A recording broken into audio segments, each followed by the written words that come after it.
Shalom saudara yang dikasihi Tuhan, sungguh kita bersyukur hari ini diberikan kesempatan untuk merenungkan firman Tuhan. Di tengah-tengah begitu banyak hal yang harus kita kerjakan, Tuhan masih memberikan kita suaranya untuk kita semakin hari dapat memahami apa yang Ia inginkan. Kiranya Tuhan juga yang menolong kita untuk dapat melakukannya. Oleh karena itu, mari meminta pertolongan dalam doa. Bapa dalam surga, kami bersyukur dan berterima kasih saat Engkau berikan kami firman-Mu. Oleh karena itu, tanpa pertolongan-Mu, kami tidak akan dapat memahaminya. Tolonglah ya Tuhan, terpujilah nama-Mu di dalam nama Yesus Kristus. Amin. Firman Tuhan diambil dari Matius pasal yang ke-6 ayat yang ke-10. Hari ini kita akan membicarakan tentang doa Bapa kami, dan kita akan melihat apa yang dimaksudkan pada ayat yang ke-10. Ayat yang ke-10 berkata, "Datanglah kerajaan-Mu, jadilah kehendak-Mu di bumi seperti di sorga." Ini adalah permintaan kedua yang dinyatakan oleh Yesus dan diajarkan kepada setiap murid-muridnya saat mereka bertanya, "Ajarilah kami berdoa." Mengapa dikatakan kerajaan Allah? Kerajaan Allah artinya Allah yang memerintah. Allah adalah Raja. Jika kita membuka semua kitab Injil dari Matius, Markus, Lukas, dan Yohanes, kita akan melihat bahwa tema utama di dalam Injil ini adalah kerajaan Allah. Bahkan ketika kita melihat dari kisah perjanjian lama sampai pada kisah perjanjian baru, maka kita akan menemukan bahwa semuanya fokusnya adalah kerajaan Allah. Kerajaan Allah berarti Allah yang memerintah, Allah yang mengatur, Allah sebagai rajanya, dan orang-orang percayalah umatnya. Sehingga Yesus mengatakan, "Datanglah kerajaan-Mu." Datanglah kerajaan-Mu artinya Yesus ingin mengatakan bahwa Allah yang memerintah itu, Tuhan yang memerintah itu di surga harusnya juga adalah Allah yang disembah oleh setiap orang-orang, bahkan semua ciptaan di bumi. Mengapa Yesus mengatakan datanglah kerajaan-Mu? Karena masih banyak orang di dunia ini yang belum sepenuhnya menganggap Tuhan itu, menganggap Allah itu, menganggap Bapa itu sebagai Raja mereka.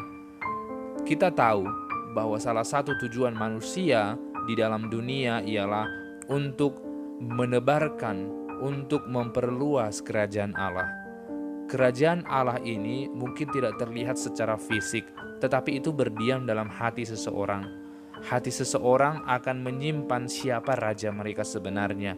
Dan orang yang percaya harusnya semakin hari semakin menjadikan Yesus sebagai Tuhan, sebagai Raja yang memerintah dalam hidupnya. Jikalau Tuhan yang memerintah dalam hidup kita, maka kita akan mengerjakan apa yang Tuhan inginkan. Kita akan menjauhi dosa, kita akan semakin dekat kepada Dia, kita akan melayani Dia, kita akan tekun mengerjakan apa yang membuat Dia senang. Sama seperti raja di dunia, begitu banyak orang yang memuja-muja Dia. Maka harusnya kita menjadikan Tuhan lebih daripada raja-raja di dunia. Kita menyembah Dia melebihi apa yang dapat kita lakukan kepada manusia.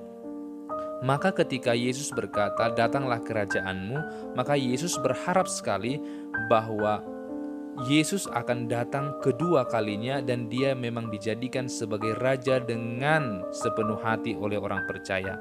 Saat Dia datang, Dia memang adalah Raja, tetapi tidak sepenuhnya orang percaya kepada Dia. Tetapi kedatangan Yesus kedua kalinya akan membuka semua mata, dan setiap lidah akan mengaku, dan setiap lutut akan bertelut untuk mengatakan bahwa Yesus adalah Raja.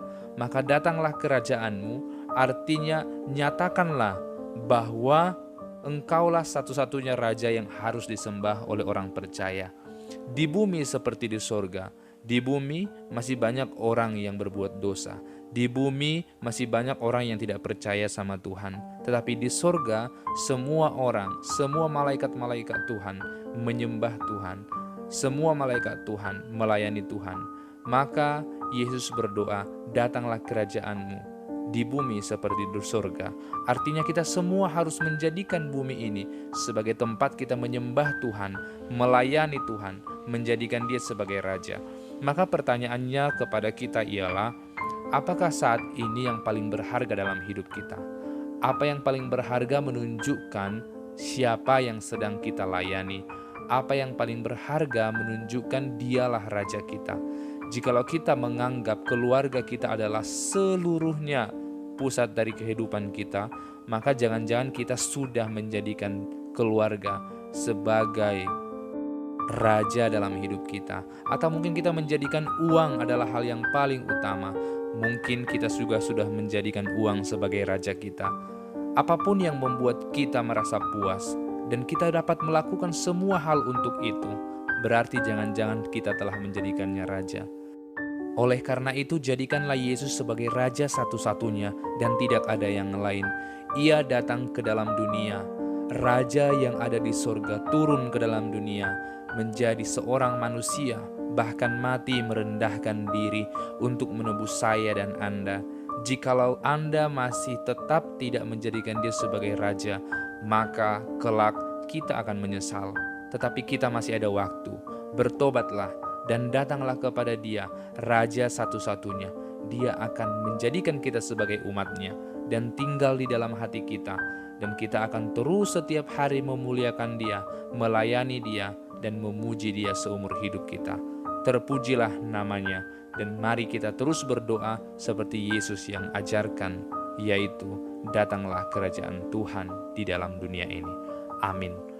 Bapa dalam surga, biarlah kami merasakan kehadiran-Mu di dunia ini, dan kami sadar kami harus memuliakan Engkau sebagai Raja kami. Terpujilah nama-Mu, di dalam nama Yesus Kristus kami berdoa. Amin.